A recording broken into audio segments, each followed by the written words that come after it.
यहाँ पर देखो मैंने ले लिया है पालक की साग को।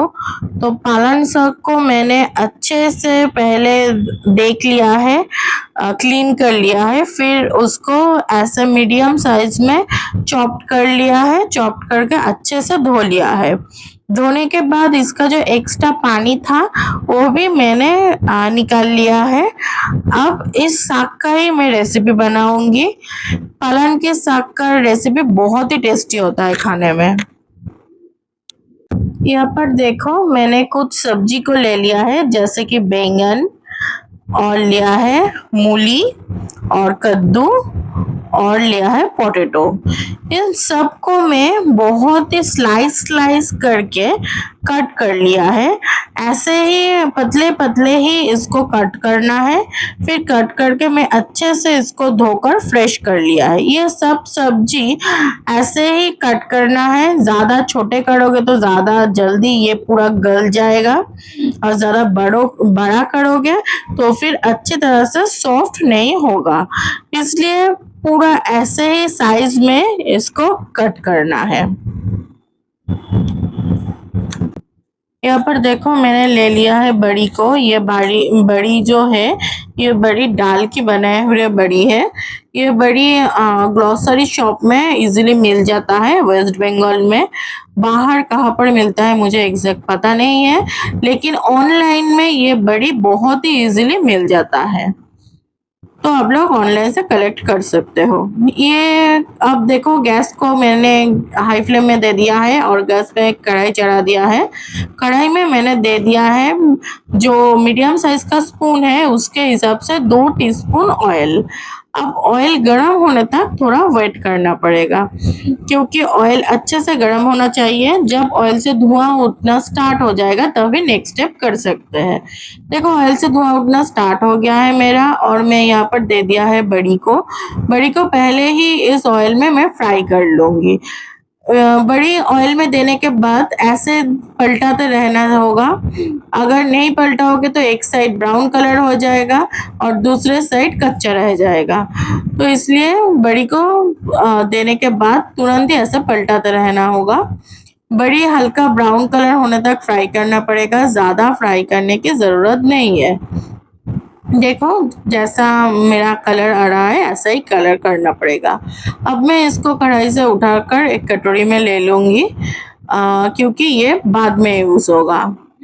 तो मेरा बड़ी का कलर देखो ऐसे ही हल्का गोल्डन कलर होना चाहिए।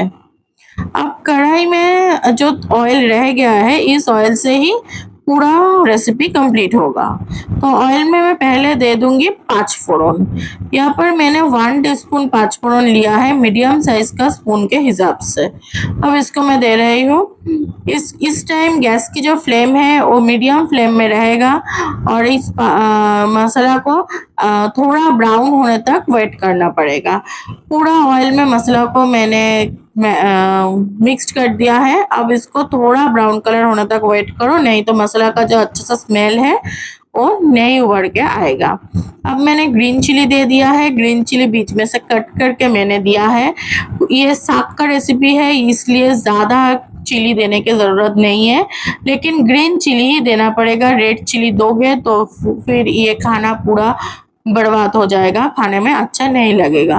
अब मैंने दे दिया है अदरक का पेस्ट 1 टीस्पून, और यहाँ पर मीडियम साइज का स्पून के हिसाब से 1 टीस्पून नमक दिया है, और मीडियम साइज का स्पून के हिसाब से 1 टीस्पून में हल्दी दे रही हूँ।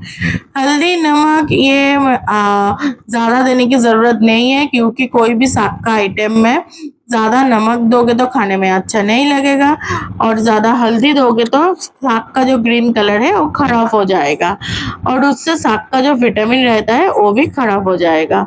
यहाँ पर जो अदरक मैं यूज़ किया है वो अदरक मैंने मिक्सर पे पेस्ट किया है। आप लोग चाहो तो सिलबट्टे पे भी पेस्ट कर सकते हो, लेकिन जहाँ भी पेस्ट करो बिल्कुल भी सॉफ्ट मुलायम पेस्ट होना चाहिए। दरदरा पेस्ट होगा तो नहीं चलेगा।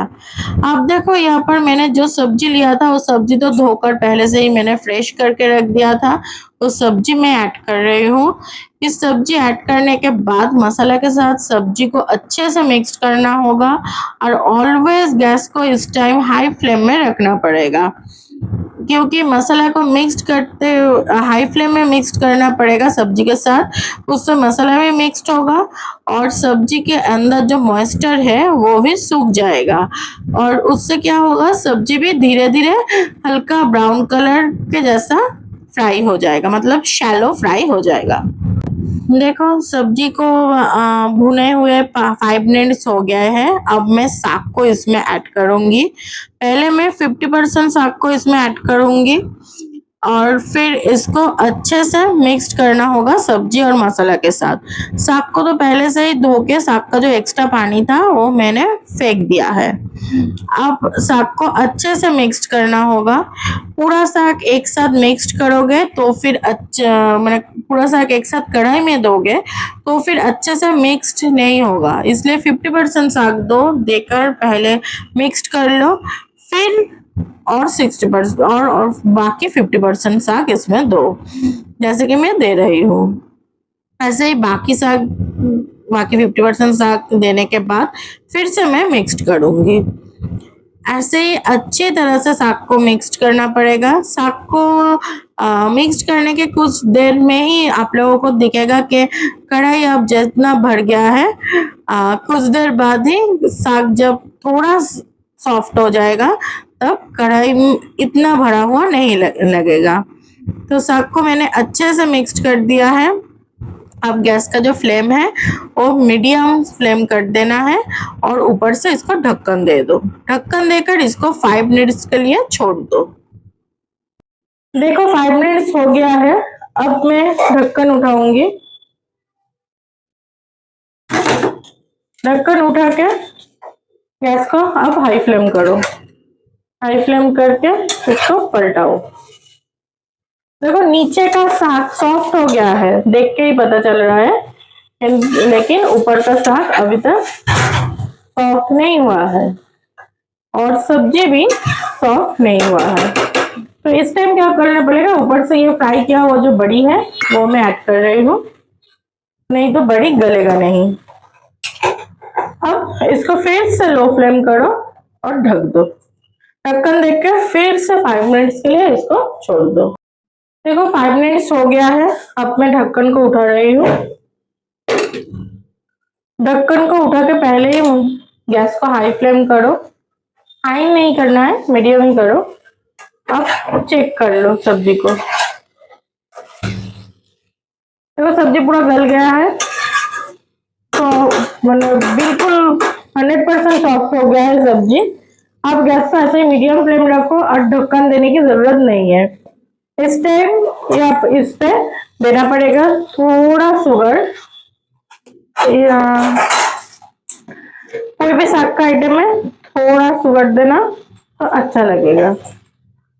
यहाँ पर मैं यूज कर रही हूँ छोटे स्पून के हिसाब से 1 टीस्पून गुड़। आप लोग चाहो तो चीनी भी यूज कर सकते हो। ज्यादा गुड़ ऐड करने की गुड़ या चीनी कोई भी शुगर का आइटम ज्यादा ऐड करने की जरूरत नहीं है, थोड़ा ही ऐड करो। अब इसको एक साथ अच्छे से मिक्स कर दो। मिक्स करके गैस को मीडियम फ्लेम रख के इसको 5 मिनट्स के लिए छोड़ दो। थोड़ी थोड़ी देर पलटाते रहो और 5 मिनट्स के लिए ऐसे ही इसको रखो। देखो मेरा पालक साग का जो रेसिपी है वो पूरा रेडी है। ये रेसिपी ऐसा ही होगा, कोई भी ग्रेवी उसमें नहीं रहेगा, ज्यादा या कम या मीडियम कुछ भी ग्रेवी नहीं रहेगा, ऐसा ही रेसिपी लगेगा। ये रेसिपी ड्राई भी नहीं होगा, मतलब मीडियम तरीके का रहेगा, पूरा सूखा ड्राई रेसिपी भी नहीं होगा। देखो देखकर ही पता चल रहा है जूसीनेस रहेगा इस रेसिपी में। तो ये रेसिपी सबसे अच्छा लगता है नॉर्मल स्टीम राइस यानी कि सादा भात के साथ। प्लेन रोटी के साथ भी ये रेसिपी खा सकते हो, वो भी बहुत ही बढ़िया लगता है। और ये रेसिपी आप लोग बनाओ, बना के खा के देखो। आई होप आप लोगों को भी बहुत अच्छा लगेगा। और मेरा ये रेसिपी अगर आप लोगों को अच्छा लगे तो प्लीज मेरे चैनल को सब्सक्राइब कीजिए, लाइक कीजिए, शेयर कीजिए और बेल आइकन को प्रेस कीजिए। Thank you for watching.